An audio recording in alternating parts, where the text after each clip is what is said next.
दोस्तों, जब हम बैंक के पास लोन लेने जाते हैं तो हमें वहां पे दो तरह के दो इंटरेस्ट रेट्स के लिए सजेस्ट किया जाता है। फर्स्ट होता है फ्लैट इंटरेस्ट रेट और सेकंड होता है रिड्यूसिंग इंटरेस्ट रेट। तो दोस्तों, कौन सा इंटरेस्ट हमें सिलेक्ट करना चाहिए, इसके बारे में मैं आपको पूरी जानकारी दूंगा। इसके साथ साथ दोस्तों, बहुत सारे जो कस्टमर होते हैं उनकी जो लोन एप्लीकेशन है उनको बैंक के द्वारा रिजेक्ट कर दिया जाता है। उसका कारण ये होता है कि उनके जो क्रेडिट स्कोर होते हैं, जो सिबिल स्कोर होते हैं, वो रिक्वायर्ड जो लिमिट से बिलो होते हैं, इसलिए उनकी एप्लीकेशन को बैंक के द्वारा रिजेक्ट कर दिया जाता है। तो ये फंडा क्या होता है, आखिर क्रेडिट स्कोर होते क्या हैं, उनको कैसे इंप्रूव किया जा सकता है, तो उनमें क्या क्या खामियां हो जाती हैं कि हमारे जो क्रेडिट स्कोर है वो एवरेज से बिलो आ जाते हैं। और इसके साथ जो मैंने आपको स्टार्टिंग में बताया कि इंटरेस्ट रेट कैसे कैलकुलेट करना है, फ्लैट में क्या डिफरेंस है, रिड्यूसिंग के कंपैरिजन कौन सा इंटरेस्ट रेट हमें हमारे लिए फायदेमंद होगा, तो इन्हीं सभी बातों पर मैं चर्चा करने जा रहा हूं अपनी इस वीडियो में। नमस्कार दोस्तों, मेरा नाम है हरजीत, आपका इस वीडियो में बहुत बहुत स्वागत करता हूं। तो चलिए दोस्तों, वीडियो को स्टार्ट करते हैं।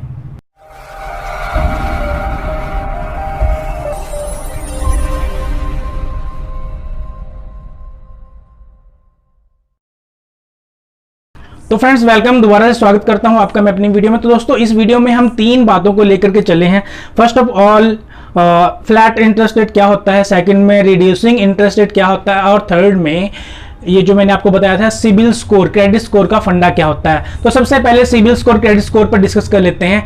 दोस्तों, क्या होता है जब हम बैंक के पास कोई अनसिक्योर्ड लोन लेने जाते हैं। अनसिक्योर्ड लोन मीन्स मैं आपको बता देता हूं कि जैसे हम कोई पर्सनल लोन लेने जाते हैं जिसमें जो बैंक के लिए अनसिक्योर मीन्स जिस लोन में, जैसे हम एक हाउसिंग लोन लेते हैं तो उसमें बैंक क्या करता है, हमारे जो मकान की रजिस्ट्री है वो अपने पास रख लेता है। बाय द वे, अगर हम उस लोन को रिटर्न नहीं करते हैं तो बैंक उस रजिस्ट्री के जरिए उस मकान पर कब्जा करके अपनी रिकवरी कर लेता है। तो ये तो आता है दोस्तों सिक्योर लोन में। और अनसिक्योर लोन होते हैं जिसके बदले में हम बैंक को कुछ भी नहीं देते, सिर्फ अपने डॉक्यूमेंट ही बैंक के सामने रखते हैं। तो वो जो लोन होते हैं जैसे क्रेडिट कार्ड हो गया या पर्सनल लोन हो गया, ये सब अनसिक्योर की कैटेगरी में आते हैं। तो ऐसे लोन लेने के लिए जब हम बैंक के पास जाते हैं तो बैंक हमारे क्रेडिट स्कोर चेक करता है। क्रेडिट स्कोर से उन्हें कैसे पता चलता है कि हम लेन देन में ठीक हैं या हमारा बैंक का रिकॉर्ड खराब है। तो दोस्तों, डिटेल वाइज मैं आपको बताने जा रहा हूं। बैंक ने एक ऐसी संस्था बन गई है, एक आप ऐसी संस्था बोल सकते हैं या एक अथॉरिटी या इसको कुछ भी आप डिपार्टमेंट बोल सकते हैं, जो हर एक व्यक्ति के बैंक रिलेटेड लेन देन पर ध्यान रखता है।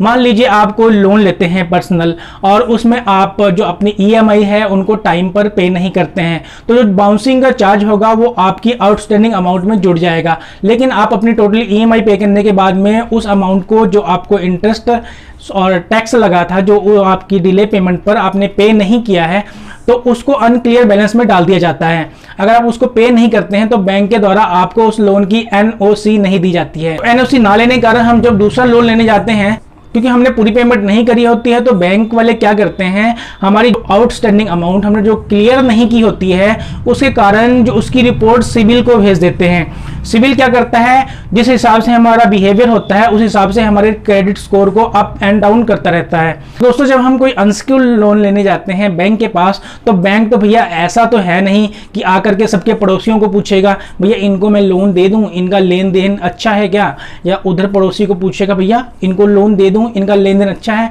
जी नहीं, बैंक जाता है सिबिल के पास, जिसको बोलते हैं क्रेडिट स्कोर। अगर आपका लेन देन अच्छा है तो आपके क्रेडिट स्कोर अच्छे होंगे और आपको झटपट लोन मिल जाता है। लेकिन अगर आपका रिकॉर्ड अच्छा नहीं है, आपका लेन देन बैंकों के साथ अच्छा नहीं है, तो क्रेडिट स्कोर को डाउन कर दिया जाता है, जिससे बैंक को पता लग जाता है कि ये व्यक्ति लोन तो ले लेता है लेकिन वापस लौटाने में, मतलब प्रॉपर तरीके से उसको वापस नहीं लौटाता है, मतलब वापस लौटाने में बहुत ही ढीले टाइप का इंसान है। तो बैंक आपकी जो एप्लीकेशन है उसको रिजेक्ट भी कर देता है। तो इसके लिए दोस्तों, हम अपने क्रेडिट स्कोर कैसे चेक कर सकते हैं, मैं आपको अपनी मोबाइल की स्क्रीन पर दिखाऊंगा। और इसके बाद हम बात करते हैं इंटरेस्ट रेट की। तो फ्रेंड्स, फ्लैट इंटरेस्ट रेट क्या होता है, जैसे मान लीजिए कि 1 लाख की अमाउंट है, हमने उस पर 10% के फ्लैट रेट के हिसाब से 1 साल का लोन लिया है, तो उसको डायरेक्टली दोस्तों जो 1 लाख की अमाउंट है उसका जो 10% आएगा उसमें ऐड कर देना है और टोटल अमाउंट को 12 से डिवाइड कर देना है, वो हमारी पर मंथ की ईएमआई बन जाती हैं। लेकिन रिड्यूसिंग इंटरेस्ट रेट क्या होता है इसके बारे में मैं आपको अच्छे से, इसका जो फॉर्मूला है मैं आपको मैनुअल भी बताऊंगा और मैं आपको एक मोबाइल ऐप भी बताऊंगा जहां से जाकर के आप इजीली अपना reducing interest rate per month का निकाल सकते हैं। तो इसको जो निकालने का फॉर्मूला है मैं आपको स्क्रीन पर दिखाने जा रहा हूं और उसके बाद मैं आपको मैनुअल भी करके दिखाऊंगा, उसके साथ साथ मैं आपको फ्लैट इंटरेस्ट रेट का भी मैनुअल करके दिखाऊंगा। तो फ्रेंड चलिए मोबाइल स्क्रीन पर। तो friend flat interest rate calculation के लिए हम इस फॉर्मूले का यूज़ करेंगे। यहाँ से हम क्या करेंगे, पहले अपने टोटल ईयर का इंटरेस्ट रेट निकाल लेंगे और फिर उसको हम अपनी टोटल प्रिंसिपल में ऐड करके जो भी हमारा टाइम है, टेनर है, ईएमआईस हैं जितने मंथ किए हैं उनसे डिवाइड कर देंगे और रिज़ल्ट में जो ईएमआई आएगी वो हमारी मंथली ईएमआई होगी। और इसके बाद है रिड्यूसिंग इंटरेस्ट रेट, उसके लिए ये फार्मूला यूज़ होता है, आप अच्छे से इसको देख लीजिए। इसी फार्मूले का यूज़ करके आप रिड्यूसिंग इंटरेस्ट रेट निकाल सकते हैं। ये सेम मैंने 1 लाख है और 9.5% और 1 ईयर की टेनर है। तो मैं आपको दिखाऊंगा कितना डिफरेंस होता है फ्लैट और रिड्यूसिंग में, तो आप ध्यान से इसको नोट डाउन कीजिएगा, मैं आपको बताने जा रहा हूँ। तो यहाँ पे सेम वही वैल्यू मैंने ली है 1 लाख रुपीज़ और इंटरेस्ट रेट सेम है और टाइम भी 12 महीने का है। तो फ्रेंड इसमें क्या है, ये जो इंटरेस्ट रेट है हमारा ईयरली इंटरेस्ट रेट है, इसको हम मंथली निकालेंगे। उसके लिए इस फार्मूले का यूज़ करेंगे जो मैं यहाँ स्क्रीन पे कर रहा हूँ। इससे क्या होगा कि हमारा जो मंथली इंटरेस्ट रेट निकल के आ जाएगा, ये हमारा आ गया। और इसके बाद में हमने क्या करना है, ये फार्मूले को जो मैंने आपको दिखाया था उसको अप्लाई कर देना है इस तरह से कुछ। ठीक है फ्रेंड, इस तरह से ये फार्मूला अप्लाई हो जाएगा। और उसके बाद क्या करना है, आपको कैलकुलेटर का यूज़ करके पावर वैल्यू निकालनी है जिस तरह से मैंने यहाँ पे लिखा हुआ है। और उसके बाद में सेम उसी तरह से इसको फार्मूले को अप्लाई कर देना है।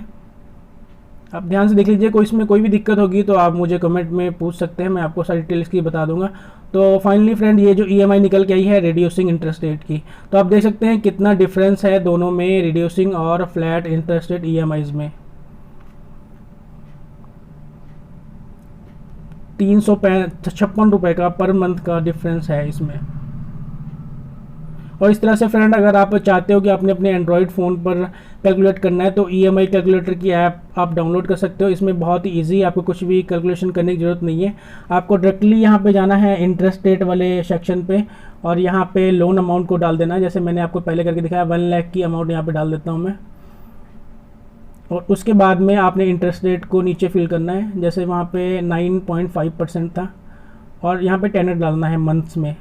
कैलकुलेट पर क्लिक करना है और आपकी जो ईएमआई होगी यहाँ पे निकल के आ जाएगी। आप इसकी डिटेल भी देख सकते हैं कि कैसे कैसे हमारा प्रिंसिपल और इंटरेस्ट ईएमआई वाइज जाएगा बैंक को। इसकी सारी डिटेल और चार्ट वगैरह आप यहाँ से चेक कर सकते हैं। बहुत अच्छी ऐप है फ्रेंड्स, इसमें हमको पूरी जानकारी मिल जाती है कि फर्स्ट ईएमआई में हमारा कितना प्रिंसिपल है और कितना इंटरेस्ट है, जो भी है सारी डिटेल इसमें आ जाती है। और साथ साथ में फ्रेंड्स इसमें आप एक काम और कर सकते हो कि जैसे आपके पास कोई वैल्यू है, आप पता करना चाहते हो कि इंटरेस्ट रेट कितना है, जैसे आप इंटरेस्ट रेट जानना चाहते हो तो वो भी इसमें चेक कर सकते हो। उसके लिए आप पहले ऊपर वैल्यू फिल करोगे, मैं यहाँ पे वैल्यू फिल कर देता हूँ 1 लाख। और उसके बाद में जितने मंथ्स की है, मंथ्स टाइम यहाँ पे फिल करेंगे और ईएमआई जो आपकी बन के आ रही है वो यहाँ पे फिल कर देनी है। तो आपको पता लग जाएगा कि आपका इंटरेस्ट रेट कितना है। ठीक है फ्रेंड। और थर्ड इसमें एक और स्कीम है, जैसे आप पता करना चाहो कि अगर मैं 5,000 या 6,000 ईएमआई पर मंथ भर सकता हूँ 24 महीने के लिए, 36 महीने के लिए, तो मुझे कितना लोन मिल सकता है वो भी इसमें आप पता कर सकते हैं। तो वो मैं आपको करके दिखा देता हूँ। उसके लिए आपको क्या करना है मैं बताता हूँ, 1 मिनट वेट कीजिए आप। उसके लिए आपको इंटरेस्ट रेट आपने यहाँ पे फिल कर देना है कि मैंने ये इंटरेस्ट रेट लेना है और मैं इतने महीने तक ईएमआई भर सकता हूँ, जो भी आप चाहते हैं यहाँ पे भर देना आपने। और ईएमआई इतनी होनी चाहिए, तो मुझे कितने तक की लोन ऑफ़र मिल सकती है, तो यहाँ पे ये कैलकुलेट पे क्लिक करना है, डिटेल सामने आ जाएगी। तो फ्रेंड इस तरह से आप इस ऐप का यूज़ करके बहुत सारे जो काम है ईजिली कर सकते हैं। तो उम्मीद करता हूँ कि अच्छे से आपको ये वीडियो समझ आ गई जो भी मैंने आपको डिटेल्स में बताई है। और अब मैं आपको बताऊंगा क्रेडिट स्कोर कैसे चेक करते हैं। उसके लिए आप यहाँ पे गूगल पे टाइप करोगे जाकर के क्रेडिट स्कोर चेक। तो यहाँ पे बहुत सारी साइट्स खुल के सामने आ जाएंगी। आप चाहें तो किसी भी साइट पर से चेक कर सकते हैं। देखिए यहाँ पे बहुत सारी साइट्स खुल के आ गई हुई हैं। तो यहाँ पे मैं आपको cibil.com पे जाके चेक करवा देता हूँ, वहाँ पे कैसे कैसे आपको डिटेल भरनी होती है। मैं यहाँ पे टैप करता हूँ cibil.com। तो गेट यूजर्स नाउ पे क्लिक करना है। इसके बाद आपको अपने एंड्रॉयड फ़ोन में इसको आप अलाउ भी कर सकते हैं, अदरवाइज़ ब्लॉक भी कर सकते हैं, कोई इशू नहीं है। तो फ्रेंड्स आपको यहाँ पे अपनी सारी डिटेल डालनी होती है, जैसे आपकी ईमेल एड्रेस और password, last name, first name, ID proof कौन सा आप डालना चाहते हो, date of birth, pin code, mobile number. ये सब डालने के बाद में आप इसमें लॉगिन हो जाओगे और जो आपका मोबाइल नंबर आपके बैंक में रजिस्टर होगा, हो सके को आप वही डालना। तो उससे क्या होता है कि आपकी डिटेल है वो एक्यूरेट यहाँ पे शो होती है। इन सभी फील्ड्स को फिल करना कंपलसरी होता है, इनको ज़रूरी यहाँ पे फिल करना होता है, अदरवाइज़ आपकी जो इन्फॉर्मेशन है प्रॉपर तरीके से यहाँ पे नहीं आ पाएगी। इसके बाद में मैं आपको चेक करवाऊंगा, जो मैं अपनी क्रेडिट मंथली से जो मैं अपनी रिपोर्ट आपको चेक करवा दूंगा। इस तरह से मैं अपनी क्रेडिट रिपोर्ट चेक करता हूँ। यहाँ पे मैंने अपना मोबाइल नंबर डाल दिया। मोबाइल नंबर डालने के बाद में मुझे OTP आ जाएगा।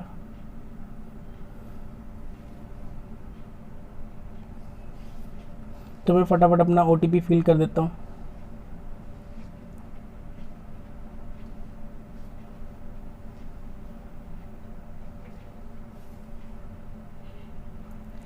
और नीचे आप देख रहे हैं एनालाइज स्कोर वहाँ पे लिखा हुआ, वहाँ पे आप टैप करेंगे। जैसे मेरे स्कोर 722 हैं और यहाँ पर से आप जाकर के पूरी डिटेल अपनी क्रेडिट स्कोर की आप चेक कर सकते हैं। यहाँ पे आपके कितने पॉजिटिव अकाउंट हैं, कितने नेगेटिव अकाउंट्स हैं, और इसमें जो भी आप इसके रिलेटेड जो भी आप डिस्प्यूट करना चाहते हैं आप डायरेक्टली यहाँ से कर सकते हैं, किसी भी अकाउंट में अगर कोई इशू है तो। और उसके बाद में जो आपके अकाउंट्स की एज है, कितने पुराने अकाउंट हो चुके हैं आपके, कितनी देर से आप बैंक के कस्टमर हैं, वो डिटेल सारी इसमें प्रॉपर शो हो जाएगी। यहाँ पे जो आपका पेमेंट डिटेल, आपकी जो पेमेंट की डिटेल, आपकी जो पेमेंट की हेल्थ है वो कैसी है, वो यहाँ पे चेक कर सकते हैं आप, मतलब आप पेमेंट ऑन टाइम करते हैं या नहीं करते हैं। तो यहाँ पे यूटिलाइजेशन जो रिपोर्ट होती है तो वो भी लगभग मेरी सही है।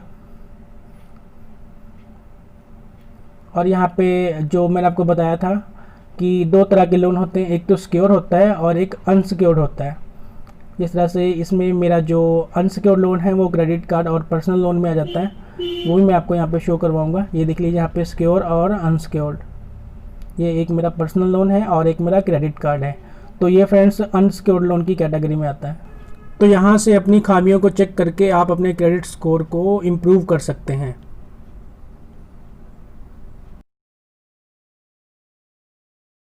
तो फ्रेंड इस तरह से मैंने आपको सारी जानकारी अपनी वीडियो में दे दी है कि आपको कौन सा इंटरेस्ट रेट लेना चाहिए, कौन सा इंटरेस्ट रेट आपको चुनना चाहिए। बहुत ही डिफरेंट होता है फ्लैट और रिड्यूसिंग में, क्योंकि बहुत सारे लोग होते हैं जिन्हें नहीं मालूम होता है और वो बैंक के चक्करों में फंस जाते हैं और उन्हें अपने EMI को बहुत ही जुर्माना लगा करके पे करना पड़ता है। तो बहुत ही ज़्यादा दिक्कत वाली बात हो जाती है। तो मैं उम्मीद करता हूँ कि आप सब मेरी वीडियो को अच्छे से समझ गए हैं, अपने क्रेडिट स्कोर कैसे सुधार सकते हैं और कैसे अपने EMI को अपने आप कैलकुलेट करके निकाल सकते हैं। तो दोस्तों मैंने सारी जानकारी आपको वीडियो में दे दी है। अगर आपको वीडियो अच्छी लगी हो तो आप वीडियो को लाइक और शेयर, साथ में मेरे चैनल को सब्सक्राइब कर लीजिए।